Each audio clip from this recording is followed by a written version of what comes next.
Rudi Anggono, Google, with a great applause. Thank you for the introduction. I'm looking forward for your next magic act. Is everyone awake? I know it's only 4 hours from the party. Just to make sure that you're really awake, I'm going to tell you a story before I get into it, okay? Of an embarrassing story that happened to me fairly recently. So I was in a video conference call with my teammates. And this is a call that involved a few different people from many different parts of the world. And the call didn't go over very well.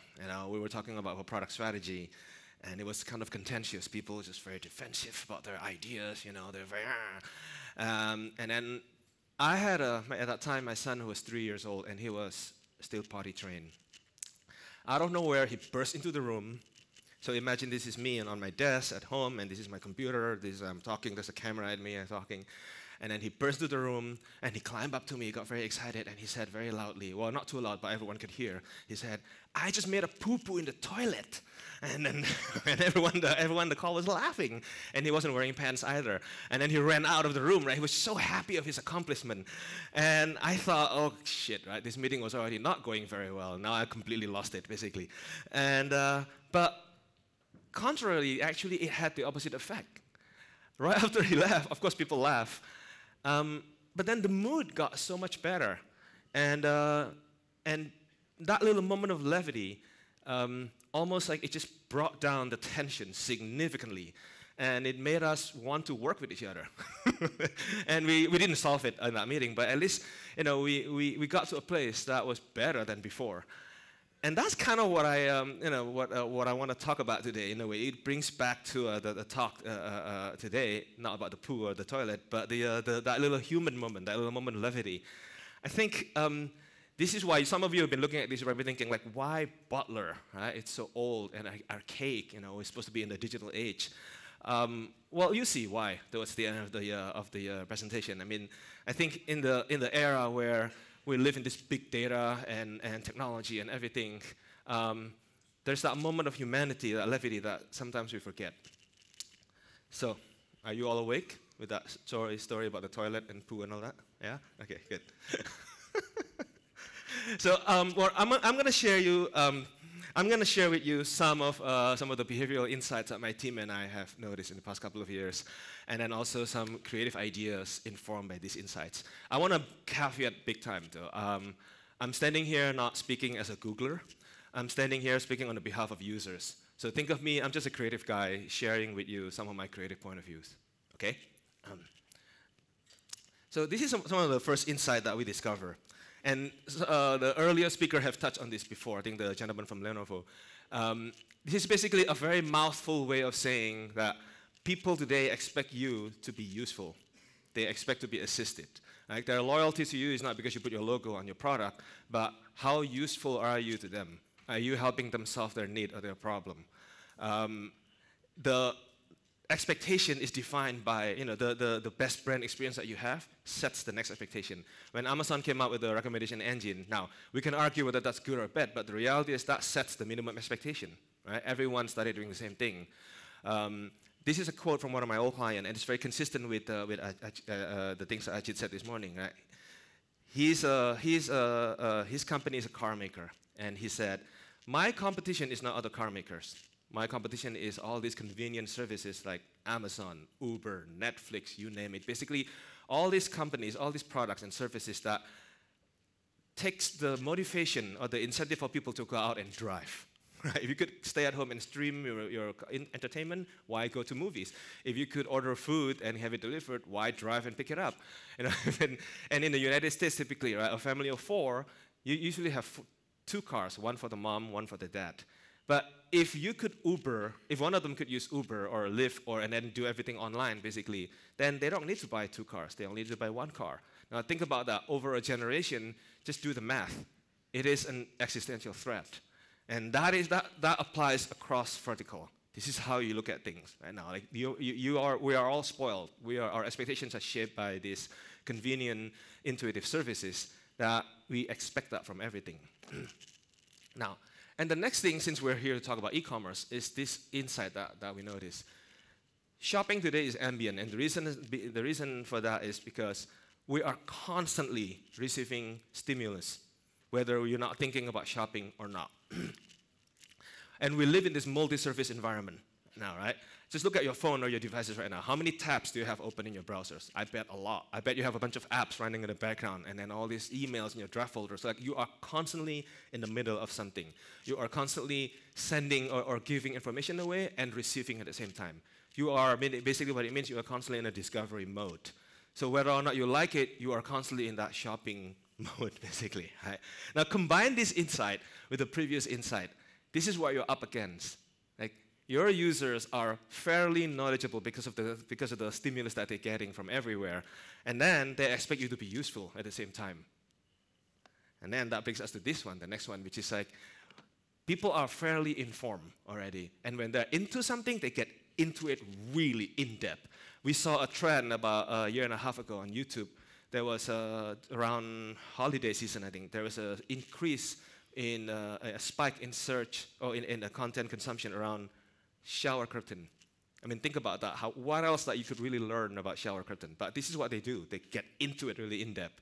And to make it even more interesting, today they use natural language to seek out this content. What that means is, like, if in the past the way people search for information is very much like, like talking to a tool, like a robot, right? Shoes, wedding, summer, right? Today, that kind of query would be asked, like, what kind of shoes should I wear to a summer wedding in a garden? And they expect the algorithm to understand all the inferences and the intent packed in that question. Now, the question is not about shoes, right? That question basically, I just got invited to this thing. I don't know what to wear. I don't know what the do's and the don'ts. I don't know what the norms. I don't know what the rules. Help me. And it goes back to the earlier insight, like, they expect you to be useful to a system. And because of this constant information that they're receiving, like this ambient environment, it could be very overwhelming. And then when they go in-depth in their research, they expect, again, you to show up as a brand to be useful for them. And that's kind of consistent with what we see in the anthropological study that we did. This is who we are as human beings. We look for patterns, right? We look for stories. We look for narrative to make sense of our world. Or to make sense of our purchase decision, in this case. Now, I want to show you, before I continue, I want to use a video that kind of illustrates this point.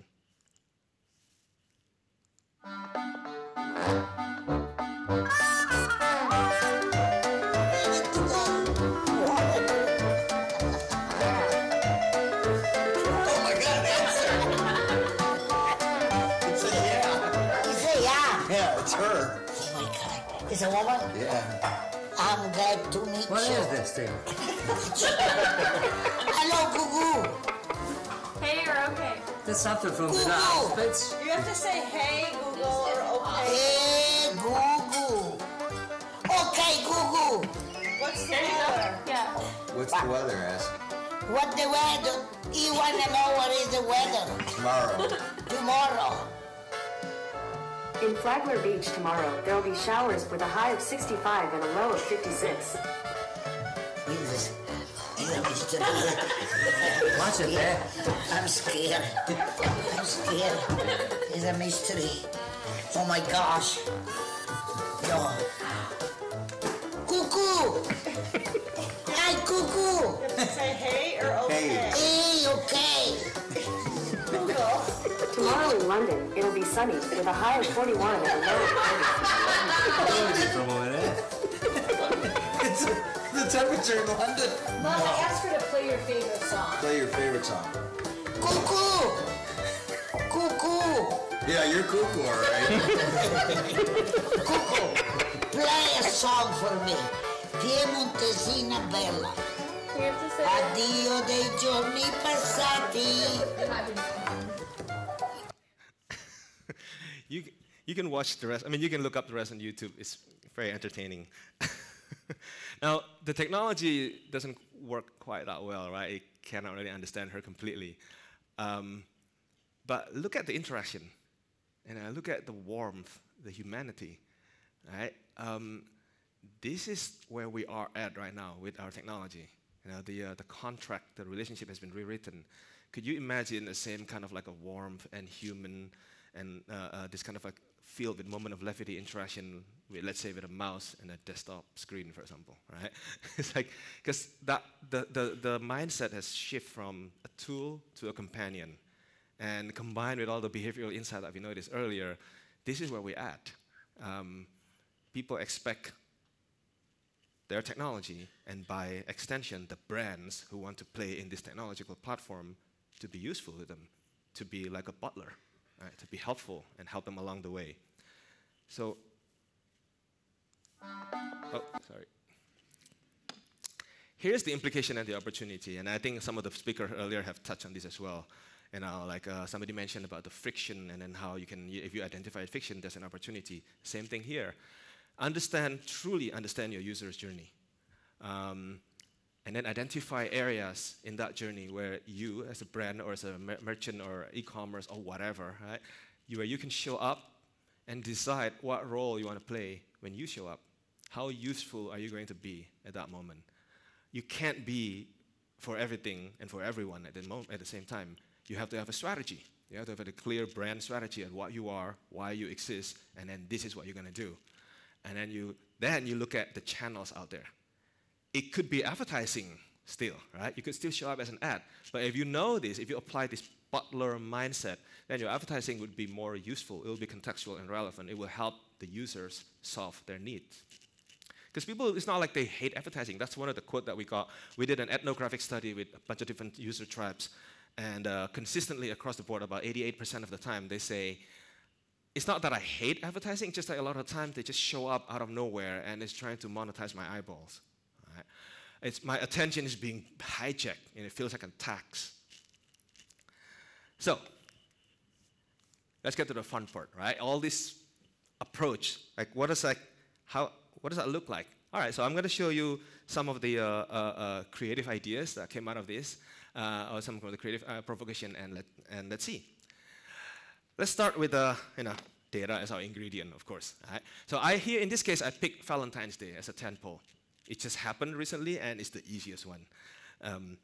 So this is the data from Google Trend. Globally, you see that starting from January 14, there's an uptick in interest. So meaning there are more and more people globally that are taking this fake holiday very seriously. But at the same time, we also notice this. Around the same time, in that month, basically, we see an uptick in this kind of questions too. So there's a tension here, right? There's like more and more people are taking it seriously, but then there are more and more people, but there are also enough people who are not taking it seriously enough. So there's a weird tension in the middle. And in the United States, particularly, we have this anecdotal evidence that 40% of men forget every year in the US. So think about that for a minute. 40% of guys forget. And we know from that previous insight that people are starting to care about it even more. So if you as a brand or as e-commerce platform or whatever, that's 40% of addressable market. These guys could use some help. You could do something that is helpful, like a butler for these guys, and they will love you for it, number one, and they might even buy from you, so that's revenue. So knowing this, now let's look at how do people actually do it still out there. Unfortunately, this is the reality. Like this is what we notice a lot. And I'm not saying all of you, but majority of brands still do something like this. It comes time, it's crunch time, it's a tentpole, you have a target, you don't have a lot of budget, and you have to move X unit off the shelf. Go! And you just go, you shout the deal. You can't afford to be expensive. I get it. But this is short-term win, if any. Right? You may not even win, and you risk long-term losses by doing something like this. It's very tactical, and it's kind of irrelevant. This is kind of like what that guy said earlier, one of the user. Like you just show up and you shout at me. Yet there's no relevance here. You're not acknowledging me as a human being. Right? There's no humanity here. But imagine if you reframe it like this. Imagine if you acknowledge the potential pain points that this 40% population, that they may not even know they're about to get into trouble. Right? What if you help them? Where you start with the desire to want to be helpful.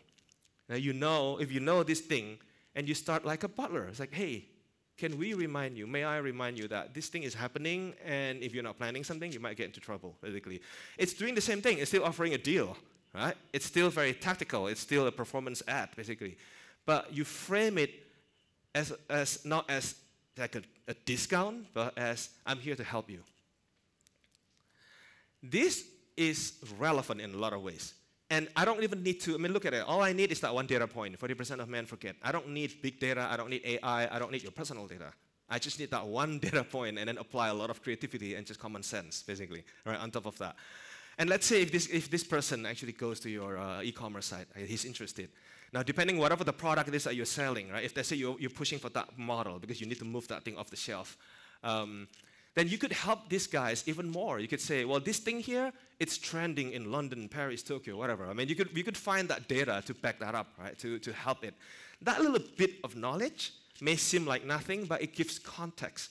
Back to the earlier insight, like people use content to make sense of their world. Like they use that thing to make sense of their world, to give them confidence to decide, okay, I'm going to get this one. And there's an added bonus when he goes home and he unboxes that thing to his partner. He has something smart to say. He can say, I picked this one because it's trending in these places and I know you like to go to blah, blah, blah. And I mean, he looks good and you help him look good. Right? He owes you. And that's just by doing it with ad. You know, it's a simple, humble ad.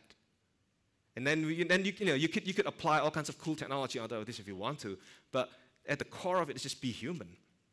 So that's the first part. Now the second part, after sales, and then he goes back, well, for whatever reason, maybe he wants to change the size, or maybe he wants to get something else, or whatever that he could need. What do you do? Like typically, customer service is being treated as an afterthought. Right? Okay, well here we go. We're going to put some chatbot here and this and that and that. Okay, check, done. Typically, this is what happens. If I arrive at a site, I have to go through these 20 questions, right, before I could get to the real question that I need to ask. It's basically applying 1-800 numbers approach to a conversational platform. Now, I'm not saying all of you are doing this. I've seen a lot of better experiences out there, but majority of them are still pretty much, you know.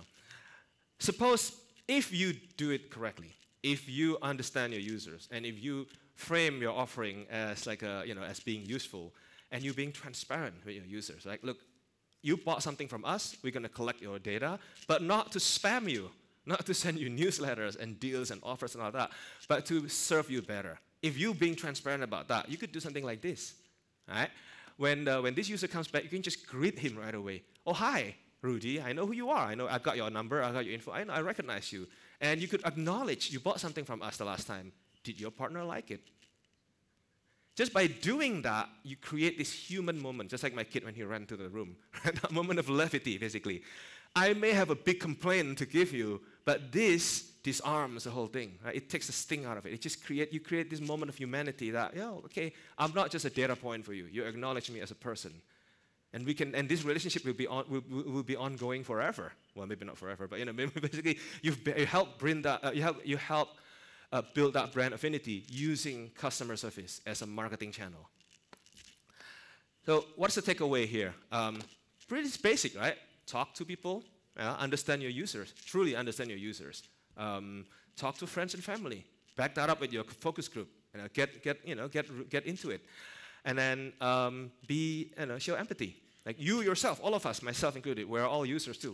We are also being targeted by advertisers. How would you like to be talked to? Right? And then last but not least, start with the experience that you want to create. And then everything comes out from there. Like that Valentine's Day example that I showed you. Basically, if you start with that, this is the journey that I want to take, and these are the moments where I want to show up and be useful like a butler, basically, and help this guy along. And this is the UX I'm going to design. Everything will come out of that automatically. As we are, as you know, like the topic today, the big topic today is machine intelligence, big data, and this and that, right? And we're all going to be, I mean, like it or not, you're going to have to deal with that. We are already it, actually. We are already surrounded by AI. And as you get into it more and more, there'll be a temptation to dash into this kind of things, right? Just don't forget, at the end of the day, you're still engaging other human beings. Just don't lose sight of that moment of levity, that moment of delight. And that could be packaged and baked into your product design, whether you're a UX designer or a marketer or an e-commerce manager or whatever. It applies across the board. And that's all I have for today. Thank you.